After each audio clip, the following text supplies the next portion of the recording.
No ano 73 a.C., na cidade de Capua, Itália, um grupo de 70 escravos fugitivos, habilmente treinados para combater, orquestrou uma fuga audaciosa e encontrou refúgio nos campos italianos. Com o passar do tempo, o número de fugitivos cresceu consideravelmente, a ponto de transformar o vale em que se refugiavam em um lugar mais perigoso do que qualquer adversidade enfrentada até então pela República Romana. O grupo se transformou em uma multidão, a multidão se transformou em um exército em busca de sua liberdade. O líder deles é Espartacus. Os criadores de mitos e propagandistas o retrataram como um guerreiro da liberdade, lutando contra o Império Romano. A história real, porém, é bem diferente. É uma narrativa de coragem e esperança que começa com uma grande humilhação. Espartacus, cujo nome aparece nos registros antigos apenas como um escravo, era inicialmente uma figura insignificante, um rosto entre milhões de outros seres sem rosto. Sua verdadeira história só começou a emergir quando aqueles que a registraram começaram a perceber suas raízes antigas.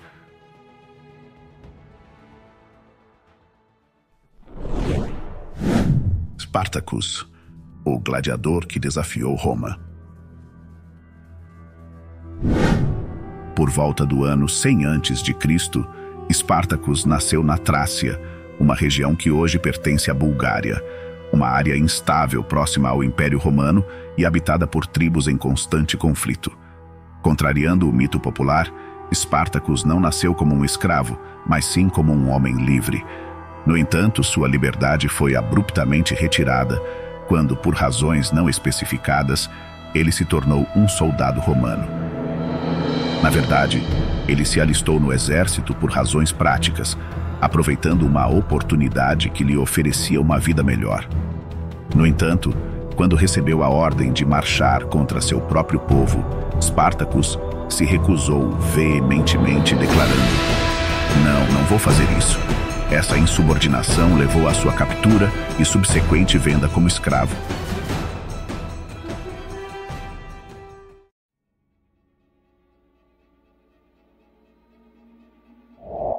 Sua esposa também compartilhou do mesmo destino, embora seu nome tenha sido perdido para a história. Juntos, eles se tornaram propriedades de Roma, perdendo todos os direitos e identidade própria.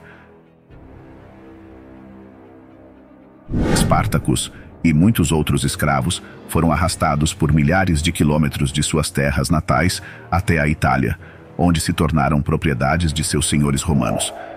Este comércio de escravos era um aspecto essencial da sociedade romana, onde os escravos eram considerados meras mercadorias. No sul da Itália, 50% da população consistia em escravos, cerca de 100 mil pessoas entre 200 mil habitantes. Roma era uma competição incessante entre diferentes elites, todas em busca de mais riqueza e poder. Spartacus acabou nas mãos dos homens mais ricos e poderosos de Roma, que acumulavam fortunas comprando e usando escravos como propriedades. Entre eles, um lanista, Lentulus Batiatus, foi quem adquiriu Spartacus. Em vez de trabalhar nos campos, Spartacus foi vendido como um gladiador, treinado em uma escola de gladiadores, para lutar e entreter o público nas arenas. A brutalidade dos treinamentos visava moldar homens acostumados à violência, mas Spartacus também forjou uma aliança com outros gladiadores, compartilhando o mesmo ressentimento contra seus captores e, por extensão, contra Roma. Entre eles estava um gaulês chamado Crixus.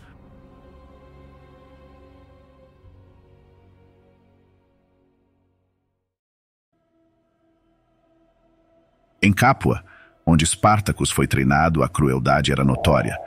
O regime brutal de treinamento visava criar homens dispostos a matar e morrer. Crixus e Spartacus comem, dormem e treinam com mais 200 homens, sendo submetidos a treinamentos intensivos em várias formas de combate. Todos estão sendo treinados em várias armas. Todos estão sendo mantidos no auge da forma física. Todos sendo mantidos contra sua vontade. Essa é uma situação extremamente volátil, como uma panela de pressão prestes a explodir. Mas os romanos não pareciam preocupados. Eles subestimaram a determinação dos escravos, acreditando que poderiam sufocar qualquer revolta. No entanto, dentro desse grupo forçado a viver em conjunto, surgiu uma ligação entre os escravos, compartilhando informações e forjando um plano de fuga. Eles improvisaram armas como facas e um dia atacaram os guardas, lançando uma fúria vingativa que resultou na morte dos captores. Os escravos, agora armados e livres, fugiram pelo interior antes que reforços romanos pudessem chegar. Foi um pesadelo para os romanos verem os homens que haviam treinado para matar, agora matando-os. A revolta havia começado. Conforme a adrenalina passa, esses 74 homens não experimentavam mais o êxtase do triunfo. Agora, com a adrenalina diminuindo, confrontavam a realidade. Sabiam que a euforia momentânea havia passado rapidamente, pois eram foragidos e tinham plena consciência de que ser capturados resultaria em suas mortes. Portanto, era imperativo conceber um plano e encontrar alguma forma de estrutura em suas vidas. Necessitavam de um líder. Espartacus assumiu esse papel com determinação.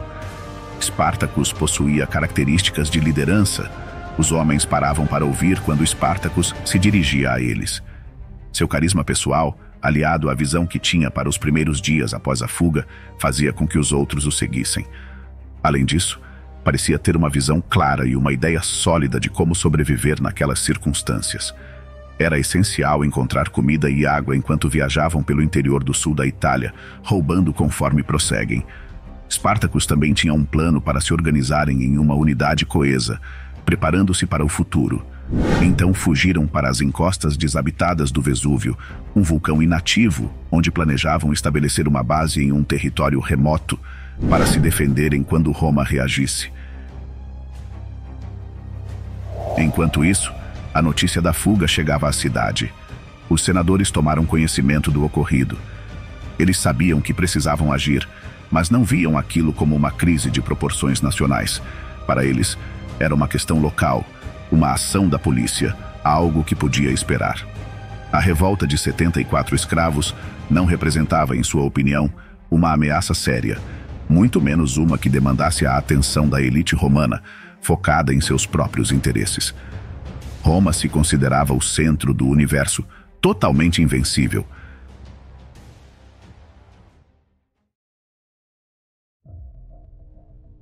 Uma milícia de 3.000 homens estava pronta para entrar em ação e recuperar o controle. Inicialmente, os romanos enviaram contra Espartacus cadetes aplicados, mas eles se depararam com um comandante desconhecido e aparentemente inexperiente chamado Glaber, que não levou a ameaça a sério. Entretanto, em Roma, a rotina continuava como de costume. Algum tempo depois, os primeiros relatos sobre o que ocorria na montanha chegaram. No sopé da montanha, Glaber acreditava que havia bloqueado a única rota de descida de Spartacus. Mas havia outra rota de fuga, que era através de um penhasco íngreme, que daria nos fundos do acampamento de Glaber, que estava tão confiante que não tomou medidas para proteger o acampamento. Isso foi considerado um erro grave na estratégia militar romana. Spartacus ordenou que seus homens trançassem cordas através dos gravetos dos vinhedos e desceram nas cordas, atacando com força total o acampamento. Nesse momento, seguiu-se um massacre. Spartacus tomou o acampamento e tudo o que havia nele. Foi aqui que uma mera fuga se transformou em uma rebelião. Estamos diante de algo mais do que uma simples revolta de escravos. Trata-se de uma revolta liderada por gladiadores, homens treinados para matar. Foi um gesto audacioso de provocação. Spartacus estava dizendo: "Veja, posso pegar o que vocês têm quando quiser." Ele demonstrou sua ousadia, desafiando os romanos e provando que não estavam tratando-o com o devido respeito. Agora ele tinha suas armas e os eventos de sua fuga tinham ganhado um novo significado. Ficou claro que a máquina romana poderia ser derrotada por aqueles que eram considerados os mais desprezíveis.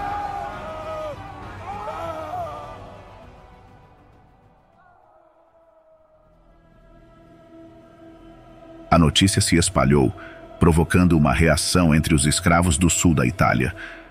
Eles enxergavam a ação de Espartacus como uma oportunidade de conquistar a liberdade e se uniram a ele em massa.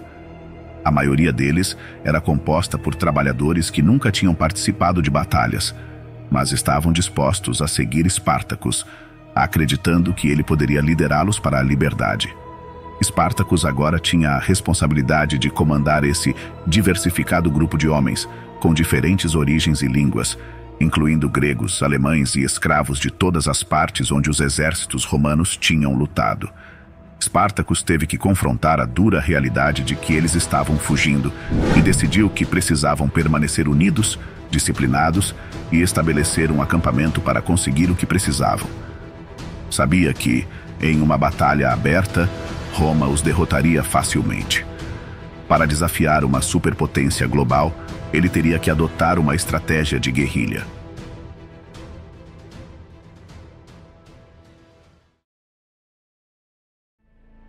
Espartacus passou meses como fugitivo, sendo caçado pelas milícias romanas, mas sempre conseguindo escapar graças à sua astúcia. Ele compreendeu que não tinha escolha a não ser jogar sujo, atacando os romanos quando eles menos esperassem. Ele enfrentou os desafios da liderança de uma revolta em crescimento, unindo homens de diferentes origens em busca da liberdade e adotando estratégias de guerrilha para desafiar a máquina romana. Segundo relatos, em uma situação em que suas tropas pareciam encurraladas pelas forças romanas, Espartacus esperou até escurecer e então ordenou que cadáveres fossem amarrados em estacas e posicionados no chão à distância, dando a impressão de que eram guardas. Sob a proteção da escuridão, seus homens permaneceram ocultos. Quando o sol nasceu, os romanos perceberam que haviam atacado um acampamento vazio. Espartacus mostra um talento excepcional para frustrar e confundir o inimigo, muito mais inteligente do que se esperaria de um escravo ou mesmo de um gladiador. Espartacus se destacou como um líder particularmente bom na arte da guerra não convencional.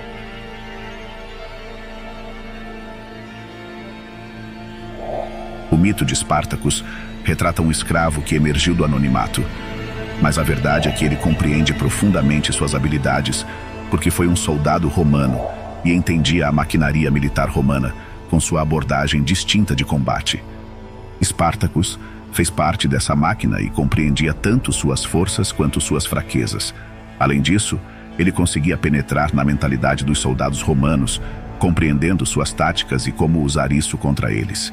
Ele sabia até como lutar de maneira que seus oponentes não pudessem enfrentá-lo. Espartacus tinha a habilidade de escolher seus campos de batalha, selecionando terrenos onde era difícil reunir um grande contingente de homens. Dessa forma, ele conseguia infligir humilhação sobre as tropas que Roma enviava contra ele. A cada romano que ele matava e a cada escravo que recrutava, ele se tornava mais forte. No entanto, a questão que paira é se seu exército será suficientemente robusto para enfrentar o poder da máquina de guerra romana. Os líderes de Roma enfrentavam dificuldades para lidar adequadamente com essa ameaça. O fato de os escravos terem se rebelado era, antes de tudo, uma vergonha para eles. Seus generais mais experientes estavam no exterior em busca de glória e não estavam dispostos a retornar para enfrentar Espartacus. Esse foi o motivo pelo qual os generais não se empenharam imediatamente em resolver a situação, pois derrotar um escravo não era considerado uma conquista honrosa, ao contrário de derrotar exércitos estrangeiros. Assim, por quase um ano, Roma continuou a sofrer derrotas. Os romanos enviavam repetidamente mais exércitos contra Espartacus, cada vez levando a ameaça mais a sério, mas nunca com o grau de seriedade necessário. Espartacus constantemente fugia e derrotava todos os oponentes enviados contra ele. A situação se complicou quando um comandante perdeu seu cavalo e foi forçado a deixar o campo de batalha a pé, enquanto outros generais não estavam dispostos a enfrentar Espartacus. Roma estava tendo dificuldades em lidar com o perigo que enfrentava, e a falta de resposta adequada era evidente. Espartacus estava transformando um grupo de 74 gladiadores em uma massa de 100.000 pessoas. O motivo pelo qual as pessoas se uniam a Espartacus era o sonho da liberdade, e cada sucesso tornava esse sonho mais tangível. Espartacus não era apenas um idealista ou reformador, ele estava distribuindo os benefícios da revolta igualmente entre seus seguidores, criando uma sensação genuína de igualdade em sua liderança. Ele liderava uma nova comunidade em movimento, equivalente a uma cidade de médio porte.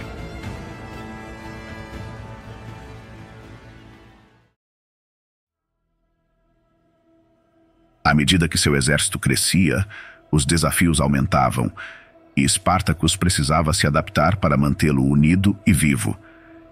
Ele adotou eficientes estratégias de comando e treinamento, delegando responsabilidades aos seus principais líderes. Esse sistema altamente eficaz permitia que ele preparasse seus homens em questão de semanas. Espartacus estava aplicando o conhecimento adquirido quando servia no exército romano, criando efetivamente um novo exército romano. No entanto, o crescimento do exército também criou desafios, pois alguns homens se tornavam confiantes demais. Eles queriam lutar diretamente contra Roma. Isso levou a divisões internas e ao abandono de Crixus, que liderava uma facção que buscava lutar na Itália. Enquanto isso, Espartacus continuou com seus planos de escapar e retornar para casa. No entanto, quando Roma lançou seu contra-ataque, a situação se tornou precária. 2 exércitos são enviados separadamente de Roma, um para o norte na tentativa de conter Espartacus e o outro para encurralar Crixus no leste da Península Itálica. Ele pode ser um grande guerreiro, mas não é um general. Seu exército em desvantagem não é páreo para essas novas tropas. O exército romano facilmente derrota as tropas de Crixus, que morreu em combate, enfraquecendo o contingente de Espartacus. Roma agora estava determinada a destruí-lo de uma vez por todas. Então os 2 exércitos romanos se concentram em Espartacus, que estava localizado na Itália Central. Este é um dos momentos mais incríveis de sua história, pois os romanos ainda esperam que ele fuja. Eles estão convencidos de que ele recuará antes de eles chegarem, mas ele não faz isso. Espartacus enfrenta os 2 exércitos de frente. Crixus pode ter desertado, mas Espartacus vingará sua morte. Seu sofrimento surge como ódio. Quando os homens de Espartacus atacam o primeiro exército, o fazem com tamanha força que os romanos se viram e fogem. Ele reúne seu exército, ataca o segundo exército e também o destroça. Só agora, finalmente, ele concentra sua energia em afastar-se de Roma e abrir um caminho para casa, eliminando todo mundo que cruza seu caminho. Ele irá para casa.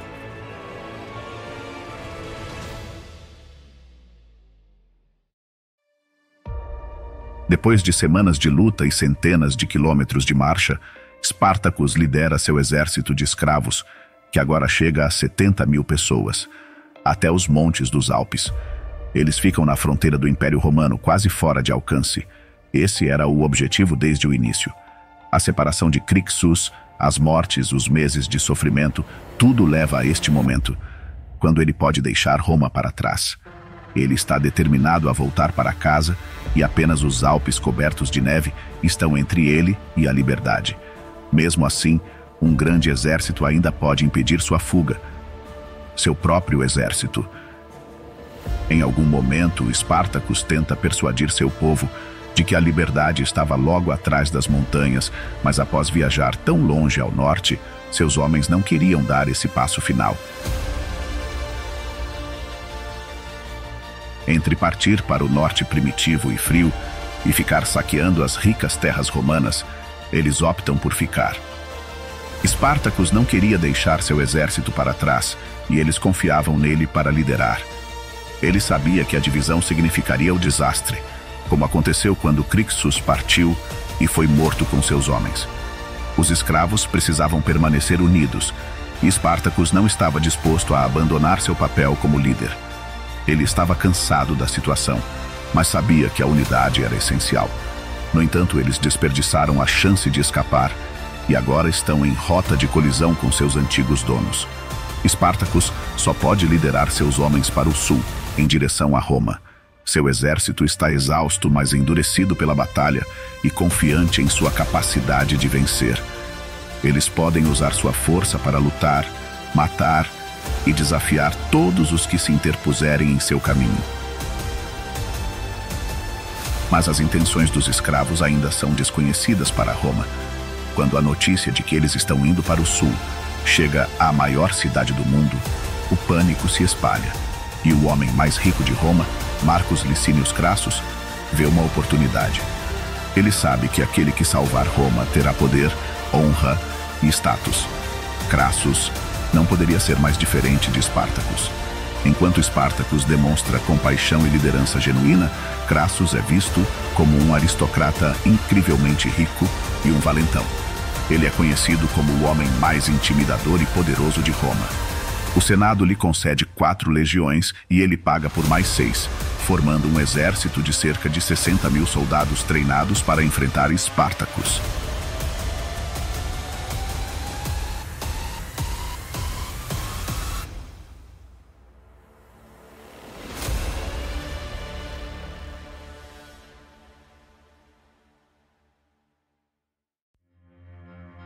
A batalha não acontece imediatamente, pois Spartacus evita confrontos diretos. Ele agora busca chegar à Sicília, possivelmente sua última chance. Ele vê a Sicília como uma alternativa viável, um lugar onde pode se estabelecer, recrutar e se preparar para enfrentar Crassus. Spartacus sente que esta é sua última tentativa, seu último suspiro de esperança, pois não tem mais para onde ir. Há um toque de desespero em suas ações. Em algum lugar, Spartacus contratou um navio e lhes deu ouro para encontrar e transportar seus homens pelo mar, a uma distância de 3 quilômetros do estreito. Isso poderia significar mais de 1.000 quilômetros de liberdade, mas os navios nunca chegaram. Ele foi traído e seu exército nunca chegou à Sicília. Não havia saída. Spartacus e seus homens armaram sua própria armadilha. Eles se encurralaram. Crassus fez com que seus homens construíssem um forte de 50 quilômetros de comprimento em toda a ponta da Itália. Bloqueou qualquer rota de fuga e os dois exércitos se enfrentariam em uma terra de ninguém. Cassius estava mostrando que tinha tempo, homens e dinheiro para conter esse homem até o momento de matá-lo. Spartacus escolheu o momento com cuidado, arrastou um prisioneiro romano para a terra de ninguém e o pregou numa cruz. A crucificação era uma punição de escravos, mas ele queria que os romanos a vissem como resultado de suas próprias ações. O que aconteceu foi escandaloso e chocante. Spartacus estava deliberadamente humilhando Roma, não apenas executando, mas provocando e desprezando uma superpotência. A intenção era provocar raiva e ódio, não apenas entre seus inimigos, mas também em seu próprio lado. Ele estava em desvantagem, mas sabia que era apenas uma questão de tempo antes de passar por essas defesas. Ele queria mostrar seu total desprezo pela máquina militar de Roma. A cruz era uma declaração, um aviso, uma profecia, um grito de guerra.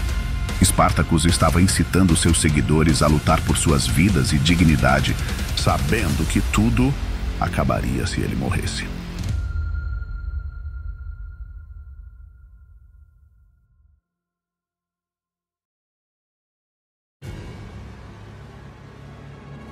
Como já fez diversas vezes, Spartacus se prepara para o combate. Como gladiador, ele lutou para entreter seus senhores romanos, mas há quase 2 anos ele vem matando romanos. Agora, a matança final estava prestes a acontecer. Dezenas de milhares de homens de todos os cantos do império, unidos por este homem em um exército que colocou medo no coração de Roma. 60.000 escravos contra as 10 legiões romanas, e no centro de tudo estava Spartacus.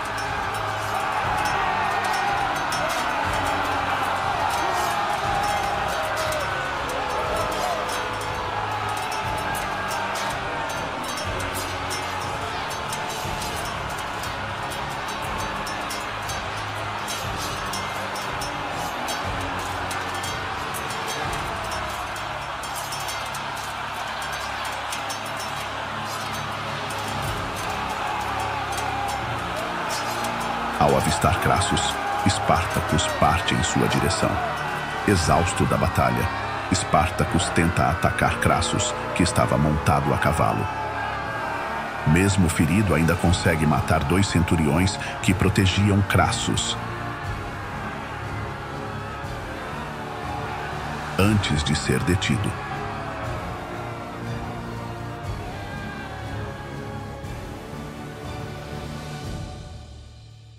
Por fim, Espartacus foi morto pela guarda de Crassus. A batalha foi feroz, e o exército de gladiadores foi derrotado sem a liderança de Espartacus.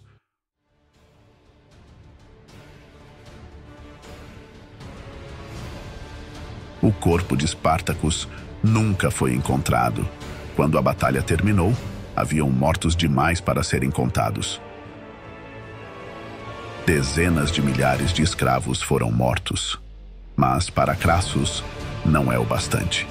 Ele queria mais e sentiu a necessidade de fazer mais um gesto.